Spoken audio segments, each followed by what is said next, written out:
Hola, Lolita. Muy buenas tardes. Vamos a comenzar nuestra lección del día de hoy. En el nombre del Padre, del Hijo y del Espíritu Santo. Amén. Dios te salve María, llena de gracia, el Señor está contigo. Bendita eres entre todas las mujeres y bendito es el fruto de tu vientre, Jesús. Santa María, Madre de Dios, ruega por nosotros los pecadores, ahora y en la hora de nuestra muerte. Amén. María, Madre de gracia, Madre de misericordia, En la en la vida y en la muerte, ampáranos, Gran Señora. En el nombre del Padre, del Hijo y del Espíritu Santo. Amén. Bueno, pues estamos en este tema de la historia de la Mariología. Estamos en la Edad Media, en la época posterior al gobierno de los carolingios, que como sabemos fueron los gobernantes del Imperio Romano, provenientes del Sacro Imperio Romano Franco, cuando las tribus de los francos invadieron el territorio del Imperio Romano y poco a poco se fueron asumiendo las funciones de gobierno más importantes del Imperio Romano. Así tenemos que Carlomagno en el siglo IX, concretamente en el año 800, es coronado como emperador del Imperio Romano de Occidente. Y a partir de ahí, pues tenemos una serie de modificaciones en la vida de la Iglesia.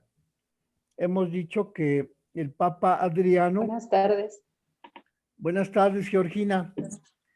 El Papa Adriano le mandó al emperador carolingio, Carlomagno, el famoso sacramentario de Adriano, en el cual exponía el Papa las principales fiestas litúrgicas de la Virgen María.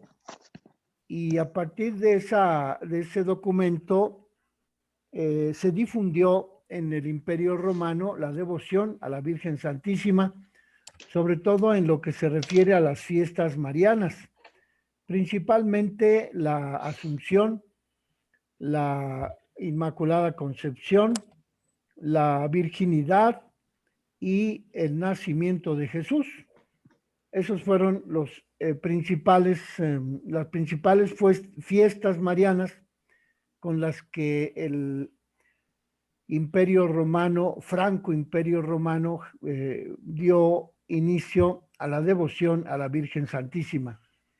Estamos viendo aquí el documento del profesor de Fiores, nos lleva de la mano para comprender de qué manera en esa época medieval se instituyó un documento o un libro o una forma de veneración a la Virgen Santísima que se llamaba el Mariale.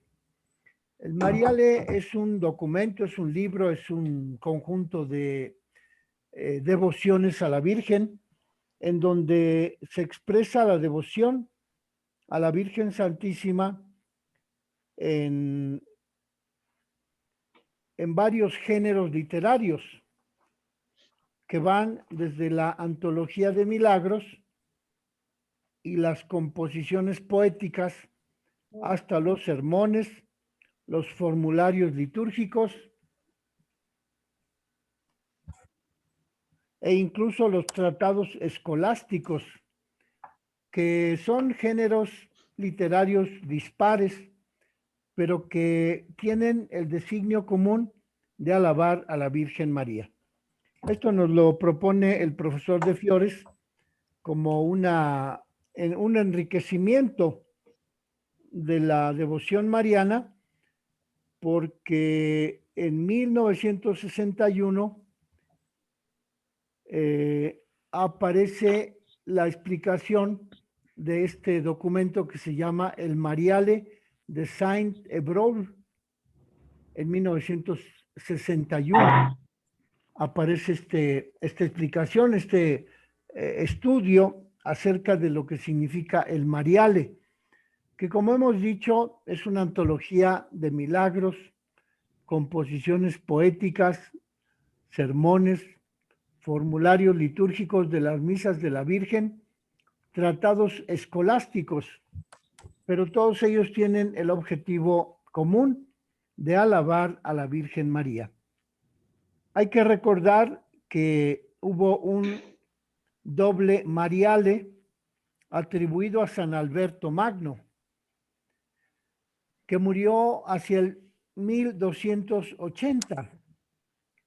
San Alberto Magno escribió este documento y en él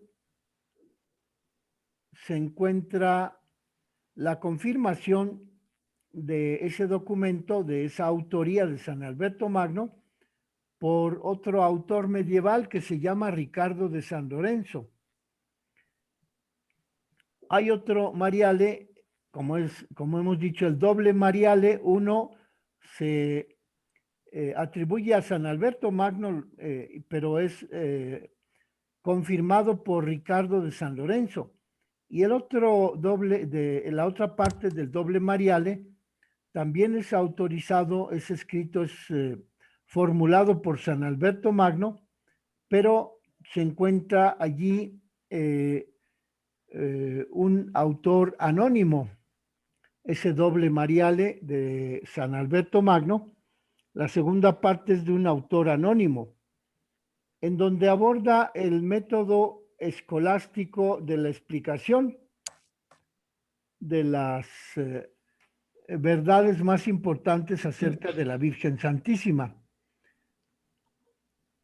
Dice que hay unas 230 cuestiones que se tratan en ese Mariale atribuido a San Alberto Magno, y en él se comenta el Evangelio de la Anunciación,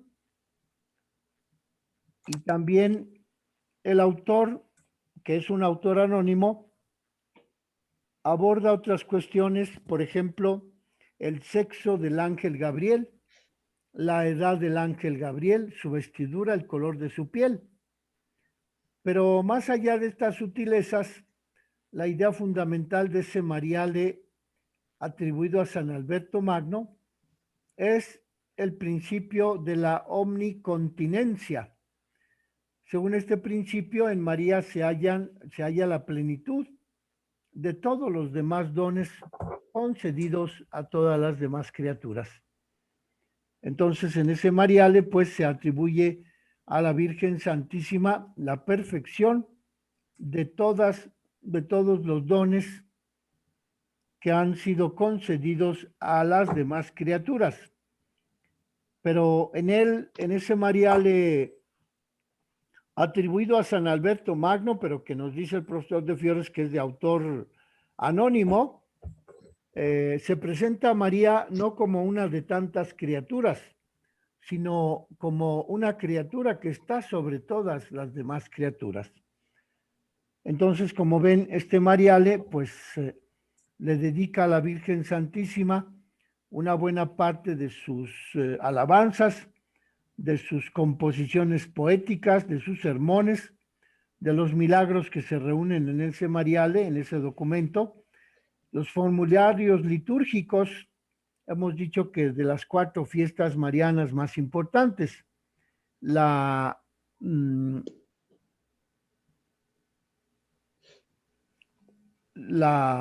virginidad perpetua, la maternidad divina, también la asunción de la Virgen y el nacimiento de Jesús. En ese Mariale atribuido a San Alberto Magno se encuentran todas estas formas de veneración a la Virgen Santísima. Y dice el autor de este texto, el profesor de Fiores, que ese Mariale se constituyó en 1280, es decir, que es del siglo XIII, y en él se encuentran todas estas alabanzas a la Virgen Santísima como una colección de himnos, de relatos de milagros, de sermones, de formularios de la liturgia y algunos tratados acerca de Santa María en ese documento que se llama el Mariale. Vean ustedes cómo poco a poco la Mariología va abriéndose camino para constituirse en un ámbito propio con una serie de documentos, de prácticas, de devociones que poco a poco van formando la historia de la Mariología como nos lo presenta aquí el profesor de Fiori. El siguiente tema que nos ofrece el documento que estamos viendo de la historia de la Mariología se refiere a las homilías, es decir, la explicación de los misterios de la vida de la Virgen desde el punto de vista litúrgico, pero durante la época del feudalismo. El feudalismo es un sistema, digamos, de producción, un sistema social, un sistema político, cuya principal característica es que el propietario de la tierra, pues es el señor feudal, y ese propietario de la tierra le brinda protección a otros vasallos, y entre el señor feudal y los vasallos se genera un pacto de alianza. El señor feudal le ofrece a los vasallos la protección, el cultivo de las tierras de propiedad del señor feudal y la organización de la vida social dentro de la ciudad medieval, porque casi todas las ciudades medievales se amurallaron, tuvieron sus murallas alrededor de la ciudad para evitar las invasiones de los pueblos vecinos. Y entonces el feudalismo se constituyó sobre esa manera de gobernar de un señor feudal que hacía un pacto con sus vasallos, y los vasallos le ofrecían el trabajo como siervos de la gleba, es decir, los trabajadores, los campesinos que cultivaban las tierras del señor feudal, a cambio de que el señor feudal les diera protección dentro de la ciudad amurallada y les distribuyera comida, alimento a los vasallos y a sus familias. Fue pues toda una época, todo un periodo de la historia en donde encontramos este sistema de producción, sistema político, sistema social que llamamos el feudalismo, que concluye, como dice aquí el profesor de Fiores, concluye con el descubrimiento de América en 1492, pero que comienza allá con la carta, con el decreto del emperador Constantino en el siglo IV, en el año 313. Constantino proclama la libertad de cultos en todo el Imperio Romano y es como comienza la época medieval, que concluye con el descubrimiento de América. Y entonces estamos aquí en el año 1245, cuando Ricardo de San Lorenzo, seguramente era un monje, le atribuye colabora con Alberto Magno para ese documento que se llamó Mariale. Y entonces las homilías de las que habla aquí el profesor de Fiores acerca de la Virgen María, durante la época medieval, durante el feudalismo, dice el profesor de Fiores que la piedad y la teología mariana de los primeros tiempos de la época medieval se desarrollaron en el marco de la liturgia. Como sabemos, la liturgia son los actos de veneración con los cuales el fiel cristiano le rinde tributo, rinde acciones litúrgicas, acciones de gracias, acciones de súplica, acciones de petición a Dios a través de la liturgia. De modo entonces que en la época medieval, este Mariale, documento del Mariale, es el que Reúne todas esas composiciones poéticas, antologías de milagros, formularios litúrgicos y tratados sobre la Virgen María, a fin de alabar a Santa María. Y en lo que se refiere a las homilías, durante la época feudal, dice el profesor de Fiores que la mayoría de los escritos mariológicos tienen su origen en las festividades de la Virgen y en los textos del Evangelio que se refieren a la Santísima Virgen María. Pues sí, es la fuente historiográfica de este estilo literario, del género literario de los evangelios, histórico crítico, en donde se habla de la Virgen María, y a partir de esos documentos del Nuevo Testamento, donde se habla de la Virgen, los autores medievales estructuran sus homilías, es decir, los sermones que se proclamaban después de la lectura del Evangelio, para explicar a los fieles el misterio de la Virgen durante la liturgia. Y dice el profesor de Fiores que esta liturgia inculturada en el feudalismo se enriqueció con antífonas e himnos marianos que se compusieron durante esa época del feudalismo. Dice el profesor de Fiores que sobre todo hubo un autor que produjo muchos himnos y muchas antífonas relacionadas con la Virgen Santísima, que se llamó Guerrico de Igni, que muere hacia el año 1157, y otro autor que también se dedicó a escribir homilías e himnos marianos, que se llamó Amadeo de Lausana, quien muere en el año 1159.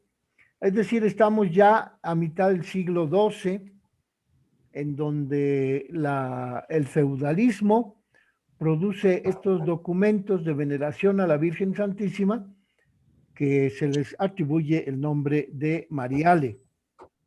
En lo que se refiere a lo que el profesor de Fiores quiere explicarnos, dice él que se detendrá en las obras de Bernardo de Claraval, quien muere hacia el año 153, que como sabemos es el santo monje que fundó muchas abadías en Francia, en el norte de Europa. Lo veneramos en la iglesia como San Bernardo. Aquí en el centro de la ciudad hay una iglesia dedicada a San Bernardo y está cuidada, vigilada por los monjes de esa abadía de San Bernardo de Claraval. De modo pues que este autor, este padre, este monje, San Bernardo de Claraval, escribió una serie numerosa de alabanzas, de himnos, de antífonas a la Virgen María. Y dice que la producción literaria de San Bernardo de Claraval es muy prolífica. Es una producción literaria muy abundante.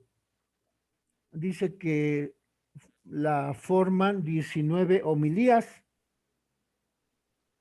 19 discursos acerca de la Virgen, de las festividades de la Virgen, pero que su calidad hace brillar con luz propia estos escritos, estos documentos, estas homilías. Y para muestra nos propone el profesor de Fiores estas 4 líneas, 4 renglones, tomadas de la homilía de San Bernardo de Claraval sobre la Asunción, que es un documento que se publicó en italiano en Milán en 1990, es decir, hace pues 30 años, 31 años, que se publicó por primera vez en italiano la homilía de San Bernardo de Claraval acerca de la Asunción de la Virgen María.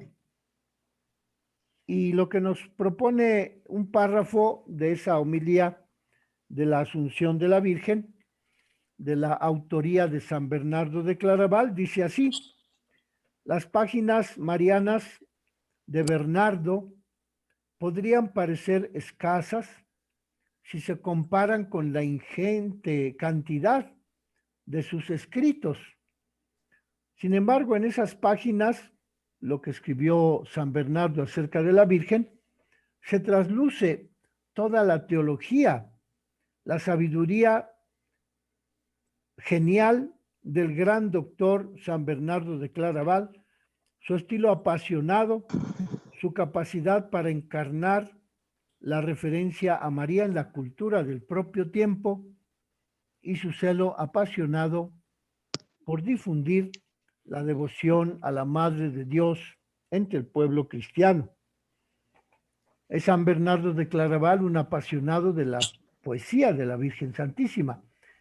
Y por eso aquí el profesor de Fiores lo pone como un personaje, como un autor de las homilías, de las antífonas, de los poemas a la Virgen Santísima que se produjeron en esa etapa de la historia medieval, pues, que corresponde al feudalismo. Dice el autor de este libro, del profesor de Fiores, que estamos leyendo, que la devoción al cielo hace florecer la imagen de la gloria mariana en el centro de los pórticos de las grandes abadías de Francia. Es decir, que en los pórticos, en las entradas de las catedrales, de las iglesias medievales de Francia, se presenta la devoción al cielo, en donde vemos a la Virgen Santísima como el personaje central de esa gloria celestial, representada en los ingresos, en las puertas de los templos de las abadías de Francia. Y ello hace que San Bernardo de Claraval represente la asunción de la Virgen María en esos pórticos de las iglesias abadías francesas, y allí se representa a la Virgen como madre, como reina y como mediadora. Y aunque San Bernardo no olvida otros aspectos de la vida de María, los aspectos que se refieren a la descripción que se presenta en los evangelios acerca de lo que hizo la Virgen Santísima.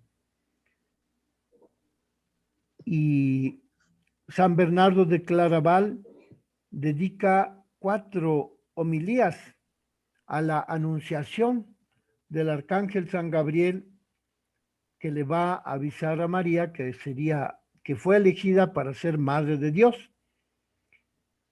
Y San Bernardo también se refiere a los ejemplos que significó la vida de la Virgen Santísima y que se pueden encontrar en los evangelios. Y así, San Bernardo de Claraval escribe para sus monjes de las abadías del monasterio de Cluny, y allí muestra la admiración no solo ante el misterio de la maternidad divina de la Virgen, sino también muestra San Bernardo su admiración por las demás prerrogativas, es decir, las virtudes, los adornos, las cualidades de la Virgen, que la adornan y que la presentan como coronada de estrellas. Así lo dice San Bernardo en este texto de la homilía acerca de la Asunción de la Virgen. ¿Quién podría valorar a aquellas perlas? ¿Quién estaría en condiciones de contar las estrellas que componen la diadema real de María? Sobrepasa a la capacidad del hombre el explicar la naturaleza y la composición de esa corona. Se refiere pues a las 2 estrellas que coronan a la Virgen según el capítulo 12 del Apocalipsis, en donde se dice que un gran signo apareció en el cielo, una mujer coronada por una corona de 2 estrellas, con el vestido reluciente, la luna bajo sus pies, rodeada por un resplandor del sol. Pero aquí San Bernardo de Claraval se refiere a la naturaleza de la diadema real de María, que como sabemos en la actualidad es el símbolo de la Unión Europea. Es la bandera de la Unión Europea la que asume la corona de 2 estrellas como símbolo de la unión política de todos los pueblos que forman en la actualidad la Unión Europea. Está tomado del relato del Apocalipsis de las 2 estrellas que coronan a la Virgen Santísima, según el capítulo 12 de ese documento que escribió San Juan Evangelista. Y así lo dice San Bernardo. ¿Quién podría valorar aquellas perlas? ¿Quién estaría en condiciones de contar las estrellas que componen la diadema real de María? Sobrepasa la capacidad del hombre el explicar la naturaleza y la composición de esa corona. Bernardo puede criticarse de ser un repetidor de la doctrina tradicional, pero en él se reconoce, en los escritos de San Bernardo de Claraval, se reconocen las meditaciones que, partiendo de la Virgen, se dirigen a Cristo, que es el orden piramidal peculiar de la época medieval. Es una pirámide que parte de la base de los cristianos, sube hacia los papas, obispos, sacerdotes, y luego continúa con los ángeles y culmina en la parte más alta de la pirámide con la Virgen Santísima. Es el orden piramidal jerárquico peculiar de la época medieval, del feudalismo. Y por ello Bernardo se identifica plenamente como uno de los principales escritores del feudalismo, puesto que pone a la Virgen Santísima por sobre los ángeles y la pone en relación con la Iglesia para situarla en una posición superior a la de la Iglesia y subordinada a Cristo. Por eso dice también así en la homilía sobre la octava de la Asunción de la Virgen: así como el vellón se encuentra entre el rocío y el lugar donde se secan las pieles de las ovejas, así la mujer se encuentra entre el sol y la luna, y así María ha sido situada entre Cristo y la Iglesia. Consigue así San Bernardo que la Iglesia, postrada a los pies, como la luna se sitúa a los pies de la mujer del Apocalipsis, la Iglesia le suplica devotamente que sea su mediadora ante el sol de justicia que es Cristo. Y vamos a dejarle allí, nos vemos mañana, Dios mediante. María, Madre de Gracia, Madre de Misericordia, en la vida y en la muerte, ampáranos, Gran Señora. En nombre del Padre, del Hijo, del Espíritu Santo. Amén. Amén. Gracias, Que pasen Fray. buenas tardes, Amén. nos vemos Igualmente, buenas tardes. Muchas a todos. gracias, tardes. Fray. Y hasta luego. Gracias, Hasta Fray. mañana. Hasta luego a todos. Mañana, Pero Fray. Dios. Mañana.